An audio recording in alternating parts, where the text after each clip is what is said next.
Olá! A situação fiscal do Brasil nunca foi das mais tranquilas. Agora, imagine esse quadro já ruim associado a um inimigo que destrói vidas e corrói as finanças públicas.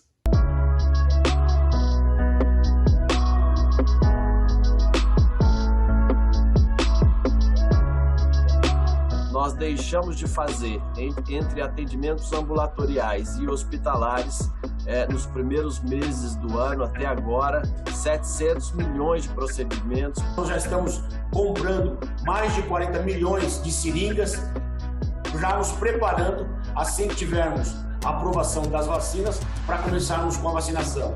Na opinião dos senhores, o quadro recessivo atual difere significativamente da recessão 2015-2016, a ponto de justificar a revogação do teto de gastos públicos. Muitas pessoas ainda vão continuar sem emprego por muito tempo e é importante que a gente tenha presente a necessidade de abarcar isso num programa social.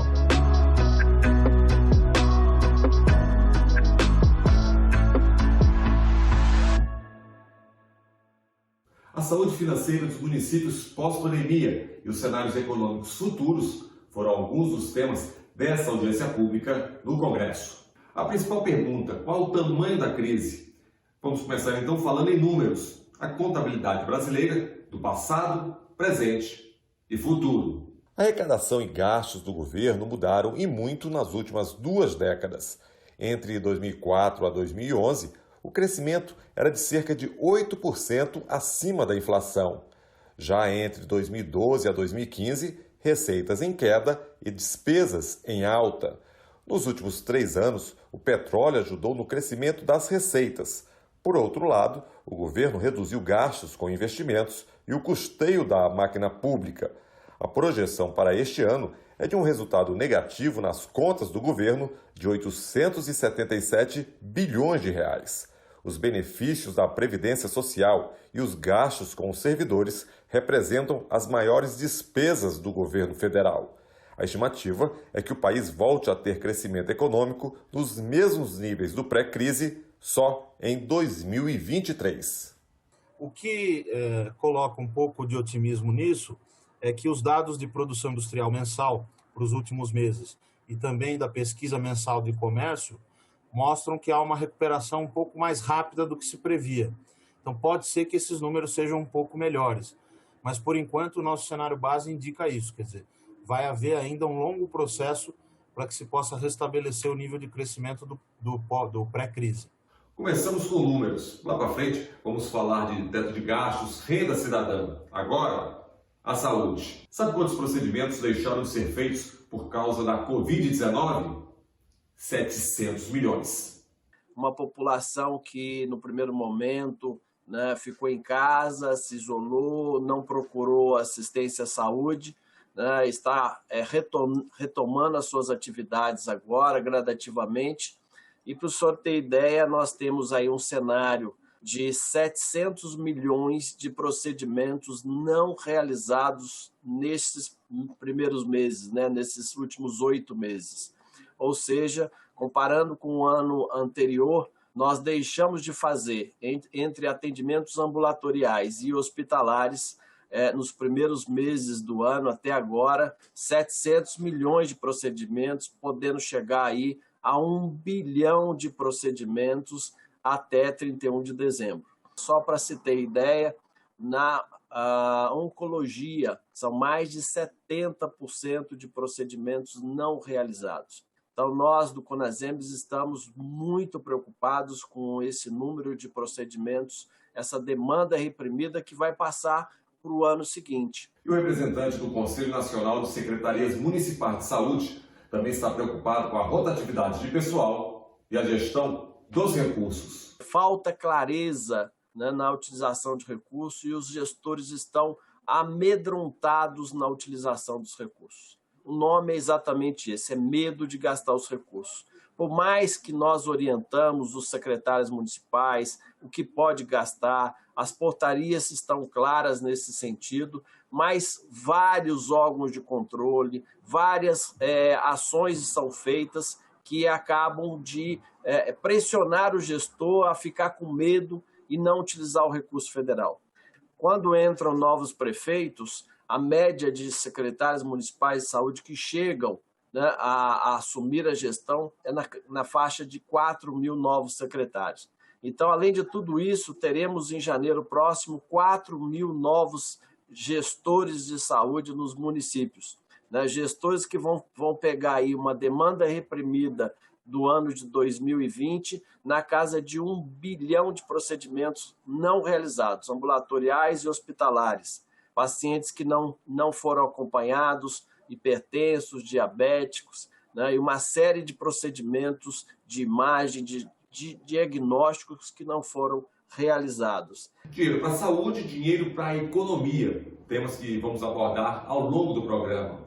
Vamos ver agora como é que está o orçamento da Covid. Dos 604 bilhões de reais para o combate aos efeitos da pandemia, 73% já foram executados, ou seja, um gasto de 441 bilhões. A questão dos recursos repassados começou a se realmente efetivar agosto, setembro, e isso dificulta um pouco a execução orçamentária e financeira, pois a aquisição de insumos, a aquisição de contratação de serviço, obedecendo toda a legislação 866, e para que a gente possa ter transparência na execução, se faz necessário que esses recursos orçamentários sejam não só inscritos em restos a pagar para 2021 daquilo que foi executado em 2020, mas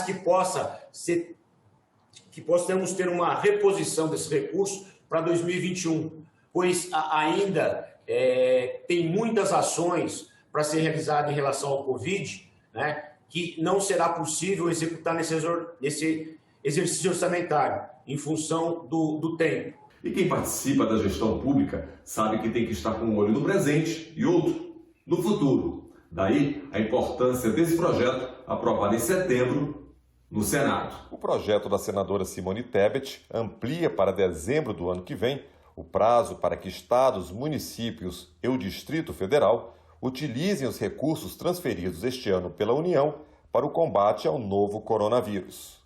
A portaria 1666, que transferiu aí quase 14 bilhões de reais aos municípios, começou a ser pago em setembro. Então, não dá tempo de gastar e fazer o gasto efetivo, o gasto real, o gasto com necessidade, com planejamento, né? Então, é necessário, sim, transpor esses recursos para 2021 até dezembro de 2021. Então, assim, de uma forma geral, a execução orçamentária do Covid, ela está sendo uma execução totalmente atípica, pois o tempo entre o recebimento dos recursos e a aplicação está sendo muito curto. Pois é, e para 2021 que vem a tão esperada vacina. E olha aí a gente voltando a falar em despesa. As diversas campanhas de vacinação terão custos para os municípios. A tese de que as despesas extraordinárias de saúde ficarão contidas a 2020 é realista, na opinião do senhor, que está lá no front, está lá na frente? A questão das vacinas, nós temos aí 3 vacinas, sendo que a de Oxford com a Fiocruz está bem adiantada, né? Tem a do Butantan de São Paulo, tem a da Tecpar do Paraná, 3 vacinas promissoras, né? E uma possibilidade de, se tudo correr bem, começar ao final do ano, início de janeiro, a vacinar 30, 60 milhões de brasileiros, né? Obviamente vai precisar de recursos adicionais para isso, para estados e municípios desenvolverem essas campanhas de vacina. Como está o intercâmbio aí do governo federal, os estados, o Distrito Federal e municípios, na implementação da vacina que se aproxima? O governo federal, distrital e município já iniciaram a discussão nos preparativos para essa gigantesca operação que terá que ser implementado? Nós estamos, sim, CONAS, CONASEMBS e Ministério discutindo, né, as vacinas. Obviamente, é muito cedo ainda, não tem nenhuma ainda que vai ser produzida em larga escala. Tem todo um processo, todas elas estão na 3ª fase, mas assim que disponibilizar, nós temos uma comissão permanente discutindo a questão das vacinas para poder vacinar a nossa população. Muitas coisas, como a seringa ou outro material que será necessário, já pode comprar nesse ano, para não impactar o teto de gastos do próximo ano. Isso já tem ocorrido? O São Paulo está se preparando para essa atividade? Eu posso deixar claro que a Secretaria da Saúde do Estado de São Paulo já está providenciando os processos licitatórios para aquisição de insumos, como nós já estamos comprando mais de 40 milhões de seringas, já nos preparando assim que tivermos a aprovação das vacinas para começarmos com a vacinação. Mauro, praticamente as perguntas dos internautas, todos falam sobre vacina. A pergunta sempre é essa, caso chegue a vacina, quais serão os grupos que serão prioritários para recebê-la? Os outros, os testes de garantia dessa vacina estão sendo seguidos com prevenção de acidentes? A outra pergunta, qual é a previsão de chegada da vacina? Falar também qual é o grupo de risco também é muito cedo, né? Nós não sabemos em que faixa elas serão registradas, né? Nós precisamos saber qual o grupo de risco, qual a faixa que vai ser registrada para que a gente possa aí sim atribuir quais são as nossas metas, né? Quais são os grupos prioritários. Obviamente, a gente deveria começar com os nossos profissionais de saúde, né, que são aqueles que estão à frente de todas as unidades de saúde desse país, desde o primeiro momento, né, salvando vidas. A questão das garantias, obviamente, OMS, são os órgãos de controle, né, todas as agências reguladoras, né? E, como eu disse, a previsão de chegada, ela depende muito do ok de todos esses organismos de controle, de boas práticas, etc., para que elas venham para o mercado. Importante dizer que o Brasil já sinalizou e disponibilizou, através do Congresso Nacional, recursos, né, para que a gente possa ter acesso a essas vacinas, e a Fiocruz, né, já está iniciando aí todo um processo de internalização, de fabricação aqui, a partir do momento que cheguem as primeiras doses. Mas como o nosso assunto aqui é saúde e economia, voltamos a falar de números, que não fecham. O governo tem um limite para expandir os seus gastos. Esse limite é a inflação e foi estabelecido por uma emenda à Constituição aprovada em 2016, conhecida como teto de gastos.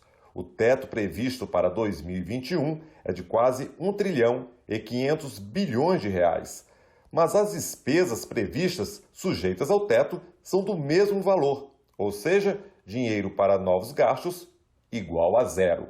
Na opinião dos senhores, o quadro recessivo atual difere significativamente da recessão 2015-2016, a ponto de justificar a revogação do teto de gastos públicos e, dessa forma, possamos implementar o aumento dos gastos públicos como forma de reverter a recessão atual, ou devemos continuar preservando o equilíbrio das contas públicas como medida primordial para superar a crise econômica que estamos enfrentando? O senador Wellington Fagundes coloca uma questão fundamental, que é do teto de gastos, né, se deve ser revogado ou não. A minha posição é que não deve ser revogado. Hoje o teto de gastos é corrigido pelo IPCA acumulado em 12 meses até junho. Esse ano, por exemplo, 2,1%, né? Isso é que dá o teto para o ano que vem de 1,485,9 bilhões. Nada impede que antes do 10º ano, como estava previsto na emenda 95, a emenda do teto, se possa fazer a revisão desse indexador. Mas, a meu ver, a gente precisaria seguir esses passos.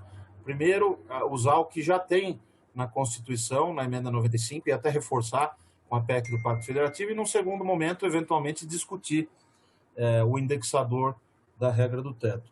O governo fala em um novo programa social, o Renda Cidadã. Hoje, nós já temos o Bolsa Família. Tem-se a ideia, falta orçamento. O economista do Senado apontou um caminho. Sem aumento de salário e com redução da jornada de trabalho e corte de subsídios, a economia, segundo Felipe Salto, seria de quase 25 bilhões de reais. O senhor entende que a renda cidadã é realmente necessária para a recuperação financeira de partes vulneráveis e, consequentemente, da nossa economia, ou poderíamos passar sem ela? Uma redução de 20% na jornada com redução dos proventos poderia dar uma economia importante. né, de 8,6 bilhões. Somado a isso, a aplicação dos gatilhos, quer dizer, congelar nominalmente a despesa, seriam mais 10,9 bilhões. E o terceiro caminho, que é mais difícil, eu confesso, porque os subsídios creditícios já estão no nível relativamente baixo, mas no PLOA de 2021 tem 14 bilhões de subsídios. Então, o que eu fiz aqui na apresentação foi mostrar que talvez fosse possível cortar 5 bilhões. Então, essas três medidas, sendo as duas primeiras mais importantes, somariam 24,5 bilhões, o que daria para financiar o programa Renda Cidadã, que eu acho que é relevante. Quer dizer, vai haver uma precariedade no mercado de trabalho, muitas pessoas ainda vão continuar sem emprego por muito tempo, e é importante que a gente tenha presente a necessidade de abarcar isso num programa social. E se o município, ele próprio, de acordo com a sua demanda, pudesse decidir quanto investir em saúde ou educação? Acompanhe. Uma das discussões atuais para aprimorar a gestão pública, em particular no âmbito da tomada de decisões descentralizadas, diz respeito ao Pacto Federativo, que, dentre outras medidas, propõe colocar um gasto mínimo constitucional conjunto para saúde e educação, e não mais para cada um deles de modo isolado, tal como hoje é feito. Pode inicialmente parecer interessante, visto que a demanda da saúde ela é premente. Entretanto, ao longo do prazo, pode criar um grande problema para os gestores que, em média, como eu disse, né, no Brasil, aplicam aí 31 bilhões além do mínimo constitucional, né, 24% dos recursos próprios em saúde. Quanto maior a possibilidade de gasto em saúde, maior é o risco dos municípios assumirem a responsabilidade da maior fatia do financiamento no SUS. A respeito do gasto mínimo com saúde e educação, de fato, essa é uma questão importante para municípios, principalmente, porque alguns municípios não têm a necessidade de gastar tudo o que precisam gastar em relação ao mínimo da educação e falta recursos para gastar em saúde, por exemplo. Então, a unificação dos limites seria importante nesse sentido, mas é preciso ver caso a caso e também ter uma visão geral dos municípios médios, grandes e pequenos, para a gente poder ter um encaminhamento dessa questão. Aplicar o dinheiro da saúde exige responsabilidade e previsibilidade. Saber quanto vai entrar no caixa para se planejar. O que 2021 reserva para a saúde brasileira? O senhor poderia, Dr. Mauro, nos esclarecer se as despesas de saúde dos municípios já terão voltado à normalidade em janeiro de 2021, ou se o senhor infere que ainda será necessário aporte extraordinário de recursos para a Covid-19?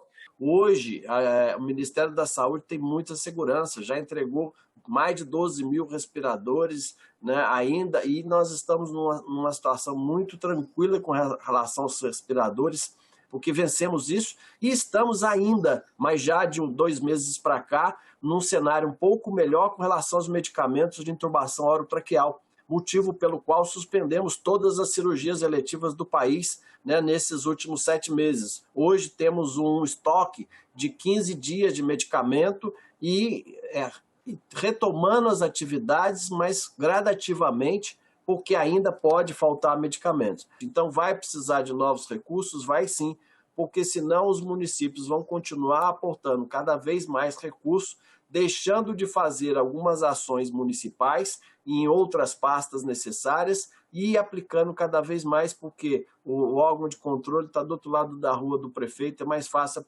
apertar os seus prefeitos para poder fazer o repasse de recursos. Qual a avaliação que o CONASEMES faz quanto ao tamanho das demandas eletivas represadas e, ao mesmo tempo, em relação ao orçamento da saúde para o próximo exercício? Quais são as recomendações que o Conselho está fazendo para esse enfrentamento pós-pandemia, sobretudo aí após a necessidade de partirmos aí para a realização dessas cirurgias eletivas? Nós já temos 700 milhões de procedimentos ambulatoriais e hospitalares não realizados, né, até o momento.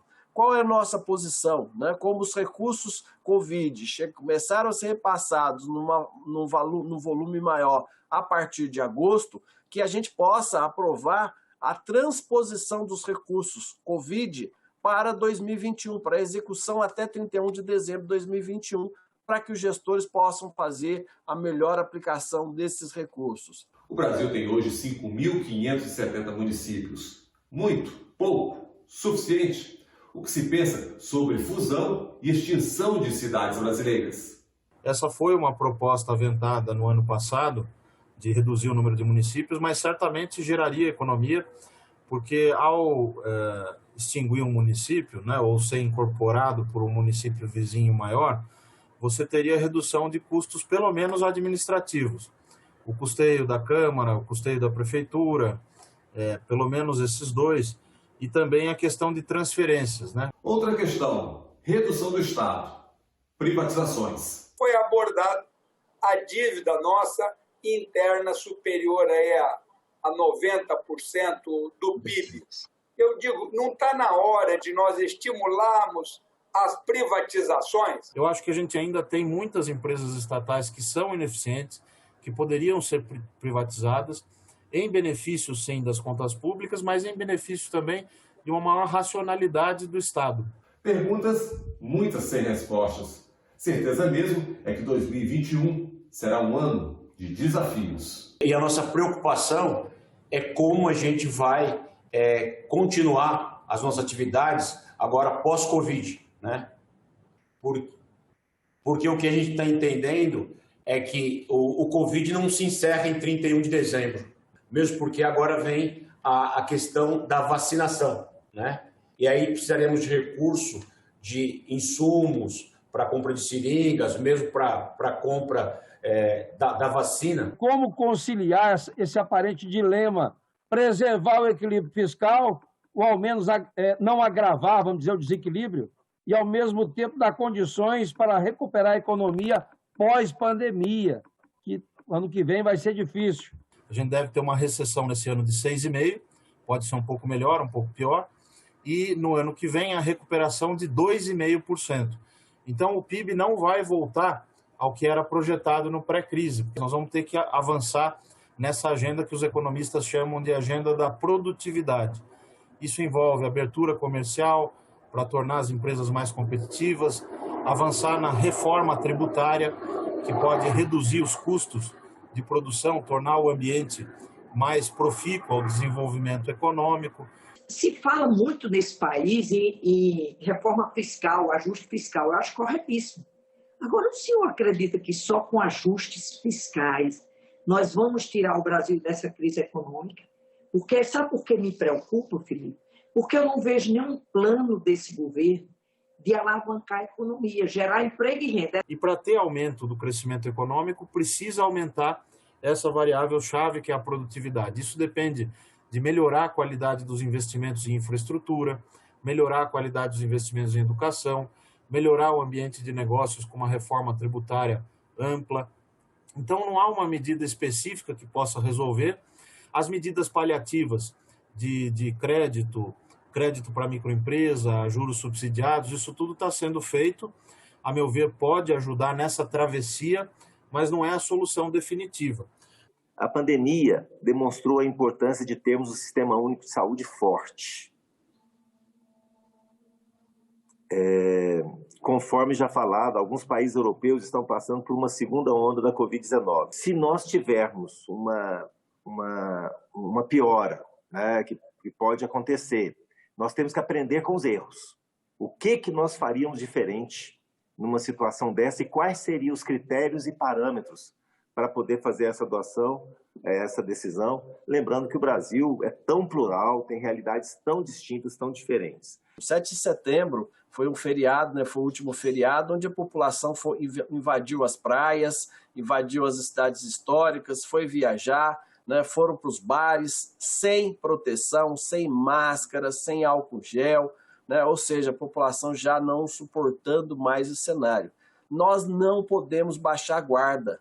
Nós temos que continuar com máscara, nós temos que continuar fazendo álcool gel, fazendo distanciamento social dentro do possível, evitando, porque senão sim, nós vamos ter que fazer fechamentos, vamos ter que fazer lockdown, né, se o cenário aumentar muito. Se houver uma segunda onda aqui no Brasil e em 2021, nós já temos que estar buscando mecanismos para estar atendendo todas as demandas, não só dos estados, como dos municípios. Nenhuma medida é sem custo, né? Todas as medidas têm custo.